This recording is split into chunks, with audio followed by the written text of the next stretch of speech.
paz do Senhor, amados irmãos, a paz do Senhor, presbítero Hélio. A paz do Senhor, vereador Edmilson, a paz do Senhor, meus amados irmãos.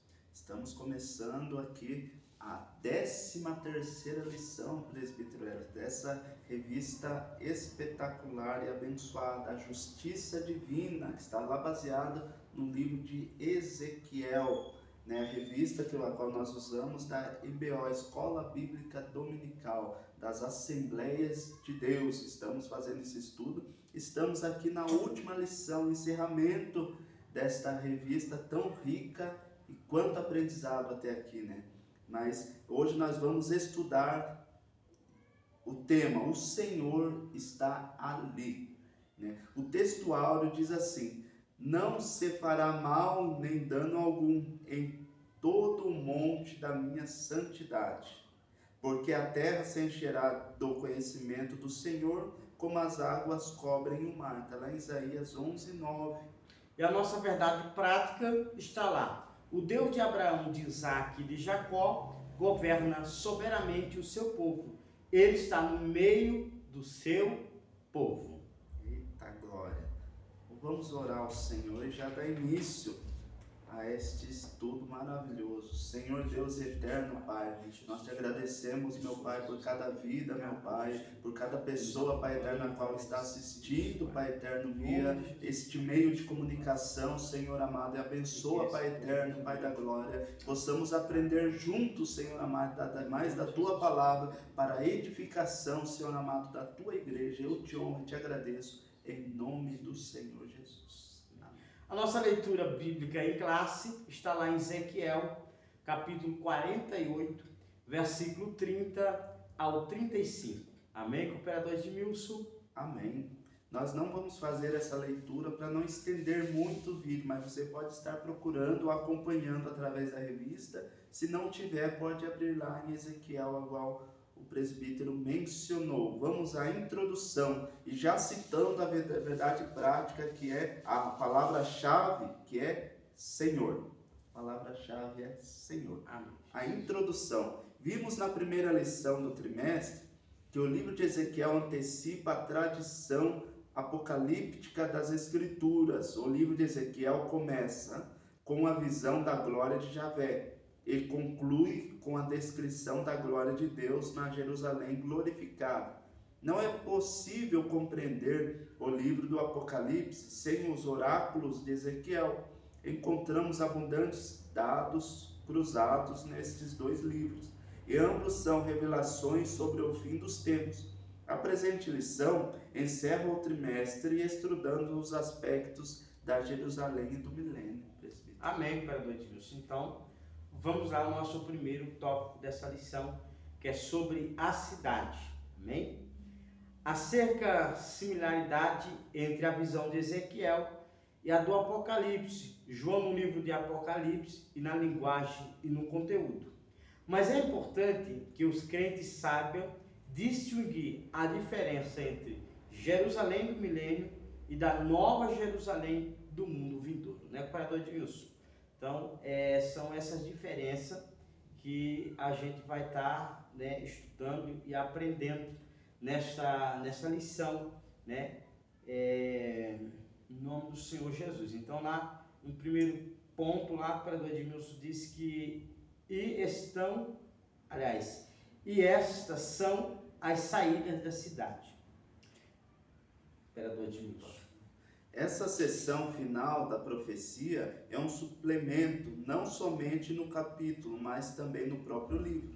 Apesar o nome da cidade não ser mencionado, o contexto deixa claro que se trata de Jerusalém. O termo hebraico para saídas aparece somente uma vez em Ezequiel e é usado no livro de Números com o sentido de limites e extremidades, número 34:5. A versão bíblica tradução brasileira emprega extremidade no versículo 4. Como o profeta usa a palavra para saída, muitos expositores do Antigo Testamento acham que saída, apesar de semanticamente correta, não se ajunta bem com o presente contexto. A ideia segundo alguns seria esta: são as extremidades das cidades. Mas saída é a forma familiar e mais tradicional mantida na Septuaginta, a versão grega do Antigo Testamento, e as novas versões atuais da Bíblia. Amém. Segundo ponto lá, a formação da cidade. A descrição da cidade de Ezequiel revela-se ela quebrada. E nessa visão suplementar, o profeta fala de 4 lados descritos no sistema horário: norte, leste, sul e oeste. Um tipo de Nova Jerusalém, Apocalipse 21:16. A extensão de cada lado é de 4.500 medidas, ou 2.250 metros. A cidade de Jerusalém nunca teve sua área territorial quadrada, e nem sua arquitetura, e nem um período histórico. O que o profeta está revelando é algo novo. Até então, é uma figura da nova Jerusalém e do novo vindouro. Amém, né, presbítero? Como menciona, né, que aqui o profeta, né, a profecia está falando especificamente de Jerusalém. E Jerusalém, se nós olharmos no mapa hoje, nos dias de hoje, ela não está como quadrada, né?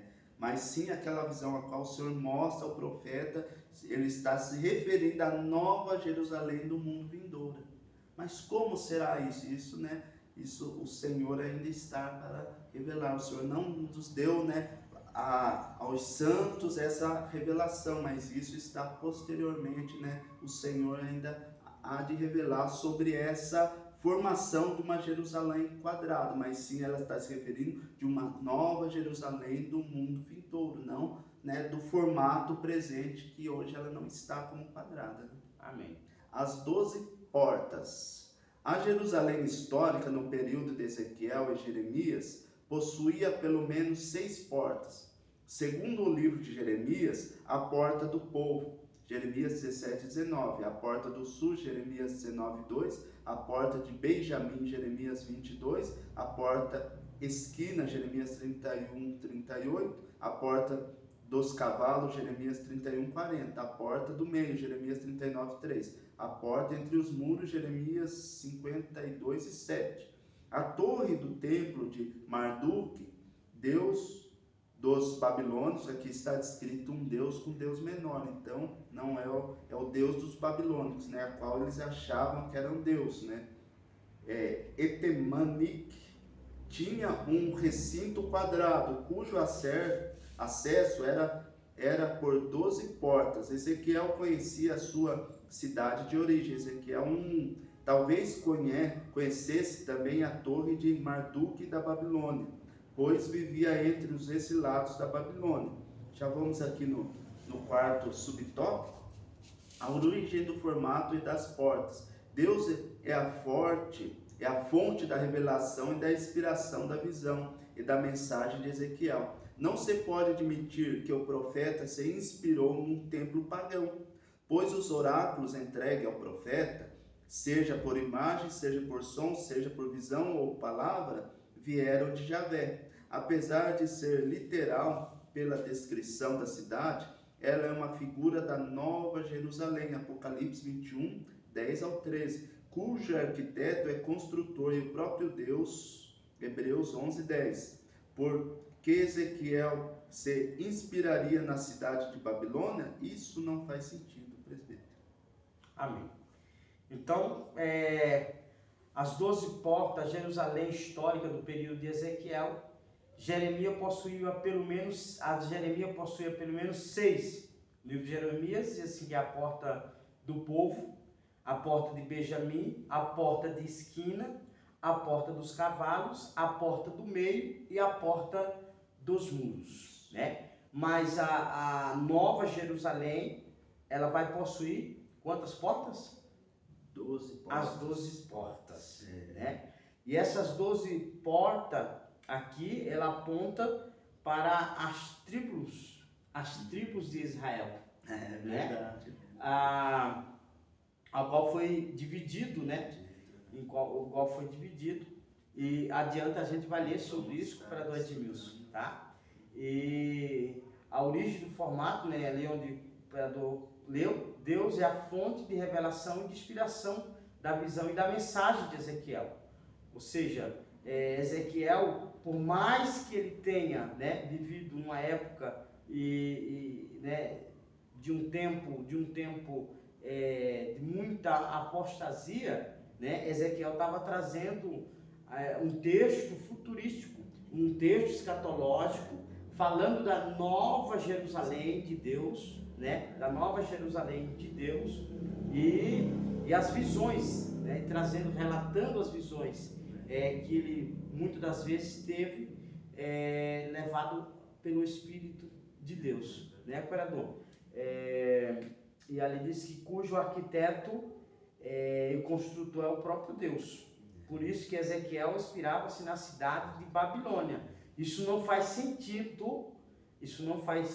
né? Que Ezequiel, na verdade, inspirava-se na cidade de Babilônia. Isso não faz sentido. Por quê? Porque Deus era o próprio construtor e o próprio arquiteto dessa nova Jerusalém, né? Vindoura da parte de Deus. Amém? Isso é verdade. Segundo tópico lá, mas antes vou ler aquele que está entre aspas ali. Apesar de ser literal pela descrição da cidade, ela é uma figura da nova Jerusalém, cujo o arquiteto construtor é o próprio Deus. Amém? Amém. Sobre os nomes, então, das 12 tribos, eu vou ler e o cooperador, por favor, faz o comentário. Amém? Os patriarcas Abraão, Isaque e Jacó aparecem com frequência nas Escrituras como representantes e fundadores da nação de Israel. Outra vez são os nomes dos 12 filhos de Jacó para representar as 12 tribos de Israel. As 12 tribos de Israel, há cerca de 20 listas dos filhos de Jacó, das respectivas tribos de Israel no Antigo Testamento, mas não existe nenhum padrão. Por exemplo, a lista com os 4 primeiros nomes, Rubem, Simeão, Levi e Judá, segue a ordem de nascimento. Outras listas divergem a partir do 5º nome, que é a lista de Ezequiel, que segue o sentido horário a partir do norte da cidade, como Rubem, Judá e Levi. O leste-oeste, José, Benjamim e Dan. Sul, Simeão, Isacar e Zebulon. Oeste ou ocidente, que é Gade, Azé e Naftali. Critério da ordem dos nomes. Pelo relato do nascimento deles, a melhor explicação da ordem dos nomes aparece ter sido o critério das mãos dele, ou pelo menos uma tentativa. Das mães, melhor, deles, ou pelo menos da sua tentativa. Leia e Zilpa, de um lado, Raquel e Bila, de outro. Diferente é que Naftali é filho de Raquel, ou meio-irmão da sua serva Bila, e esta junto com Gad e Asser, filhos de Leia, por meio de Zilpa.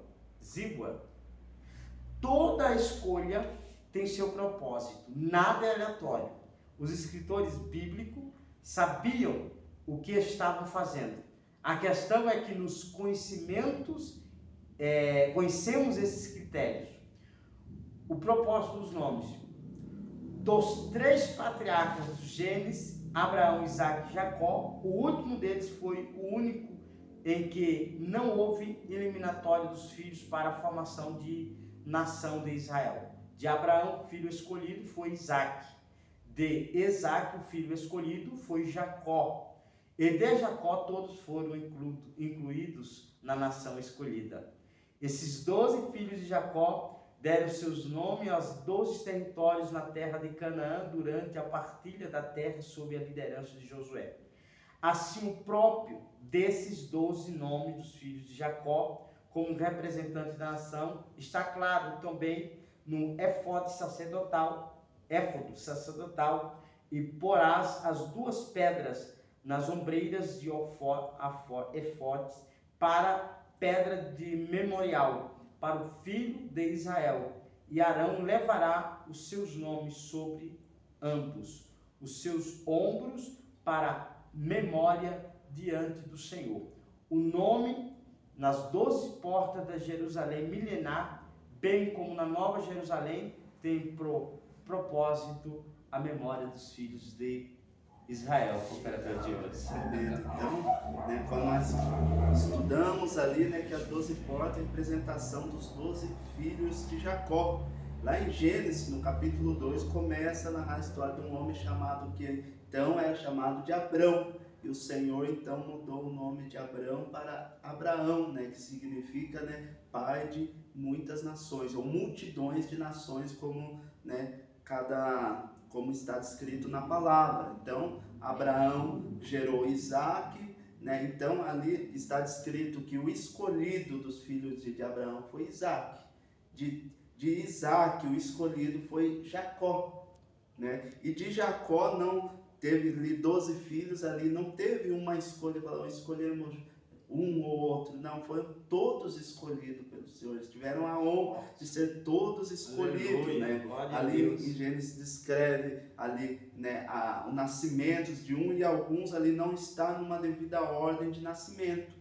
E aqui em Ezequiel a ordem seguiu outra ordem, não a ordem de nascimento, mas sim a ordem aonde estava situada cada tribo.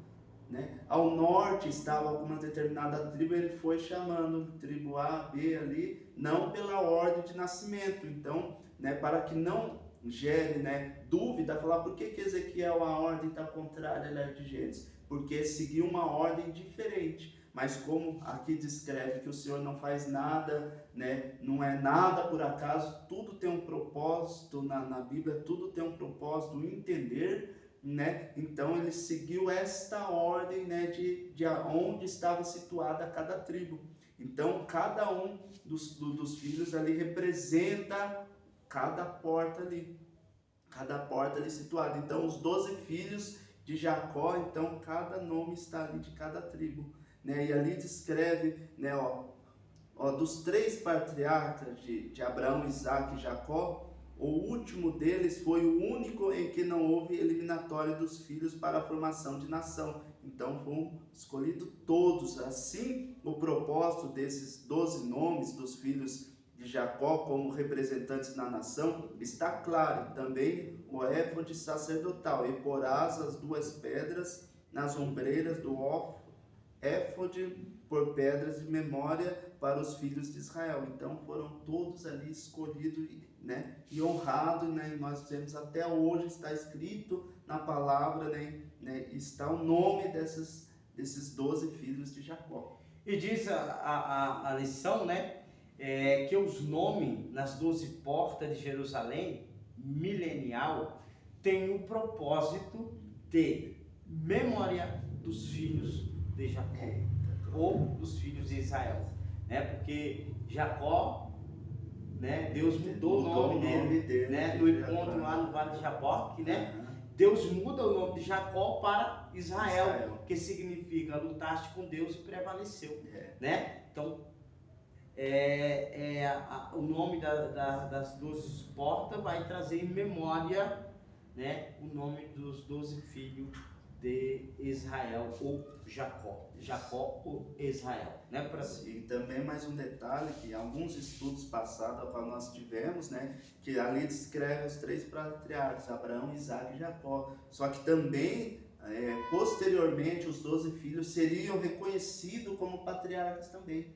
Eles também teve o seu reconhecimento como patriarca, homens, né, de valores, homens, né, que tinham conhecimento. Geralmente o patriarca é aquela pessoa mais de idade, a pessoa mais experiente de vida, e foram reconhecidas todos os 12 também como patriarcas, assim como seus pais e seus avós. Amém, que tremenda lição, amém?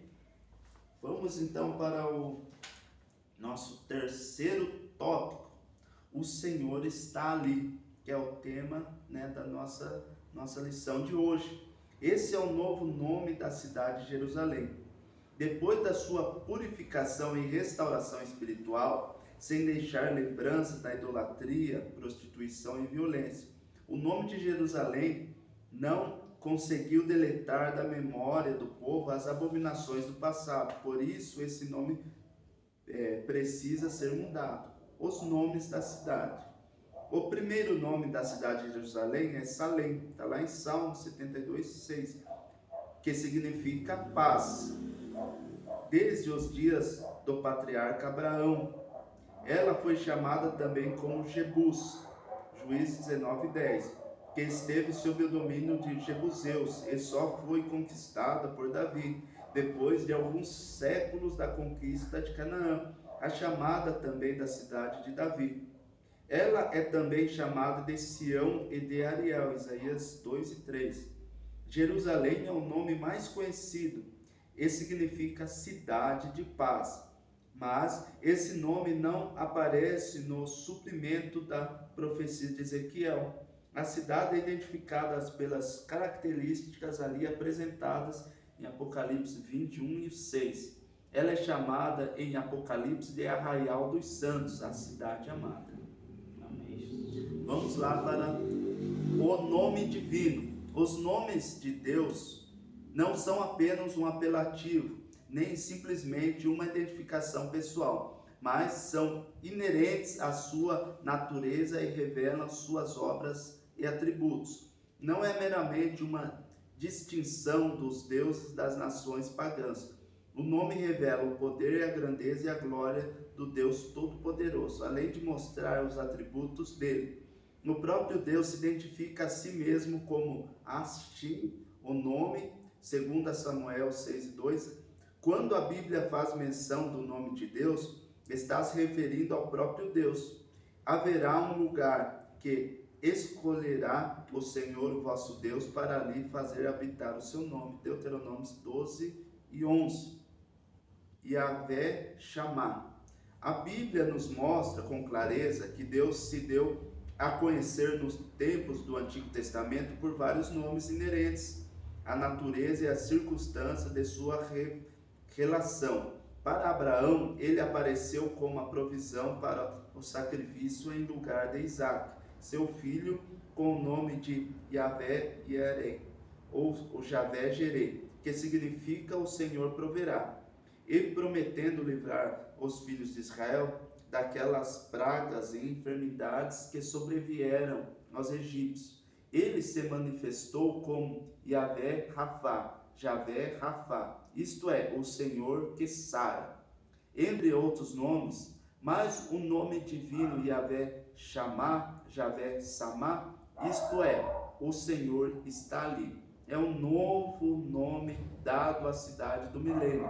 O objetivo é desassociar o nome de Jerusalém com os pecados passados. Amém.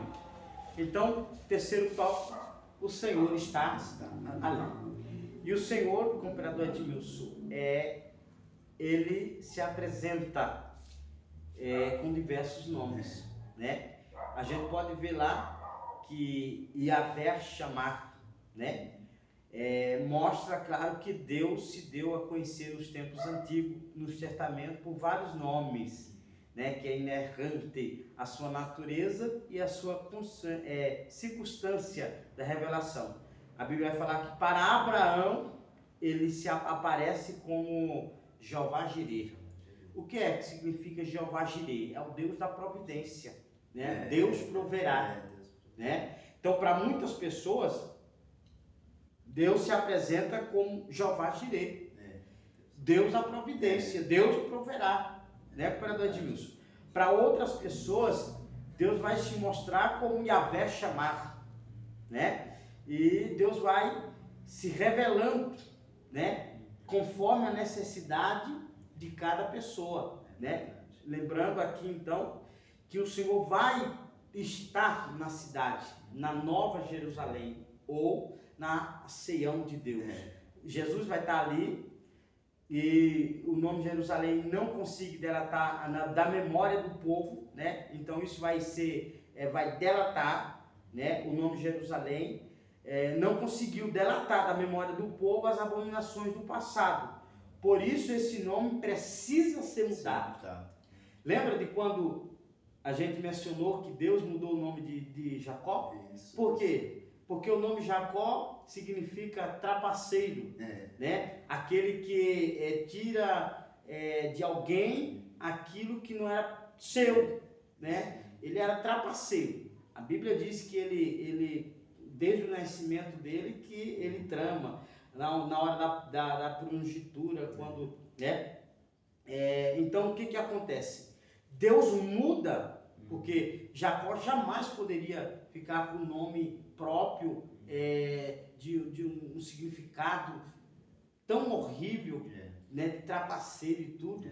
Aí Deus assim, então vou mudar seu nome. E mudou o nome dele de Jacó para Israel, que significa, pois quanto lutaste com Deus e prevaleceu, né? E todos os seus filhos foram abençoados por Deus, né?